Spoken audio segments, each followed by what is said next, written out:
Guys, എന്താണ് വിവരമുള്ള ഒരു മനുഷ്യന്റെ ലക്ഷണം എന്ന് ചോദിച്ചാൽ ഞാൻ പറയും, കേൾക്കുന്നയാൾക്ക് വേദനിക്കുമെന്ന് അറിയുന്ന കാര്യങ്ങളെക്കുറിച്ച് അയാളോട് ചോദിക്കാതിരിക്കാനും പറയാതിരിക്കാനും ഒരു മനുഷ്യൻ കാണിക്കുന്ന വിവേകമാണ് അത്. വെറുതെ ഇരിക്കുമ്പോൾ ചെയ്യുന്ന ഹോബികൾ എന്തെങ്കിലും ഉണ്ടോ? വെറുതെ ഇരിക്കുന്നത് തന്നെയാണ് എന്റെ ഹോബി. വെറുതെ ഇരുന്ന് മടുക്കുമ്പോൾ ഒന്ന് റെസ്റ്റ് എടുക്കും. ഇത്രയും വൈറലായ നിമിഷത്തിൽ മുതലാളിയോട് എന്താണ് പറയാനുള്ളത്?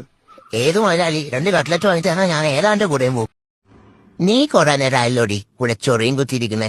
പണിക്ക് പോകടി, എന്നെ പോറ്റടി, ചിക്കാൻ ചിക്കാൻ മടിച്ചി പെണ്ണെ ചിക ചിക. എന്ത് സുഖജീവിതമാണല്ലോ എന്റെ. EMI അടയ്ക്കേണ്ട, പണിക്ക് പോകണ്ട, ആധാർ കാർഡില്ല, റേഷൻ കാർഡില്ല. എന്ത് സുഖജീവിതമാണ് എന്റെ. ഹായ്, എന്നെ പരിചയപ്പെടുത്തേണ്ട ആവശ്യമില്ല. ഞാനാണ് പുച്ചു സാർ. ഇവനെന്താ ക്യാമറ കൊണ്ടിരുന്ന് വല്ല പണിക്കും പോയിട്ട് എനിക്ക് തിന്നാൻ കൊണ്ട് നടക്കേണ്ടി. തലയിലെ മുടി കൊഴിഞ്ഞ് മൊട്ടയാവാറായി.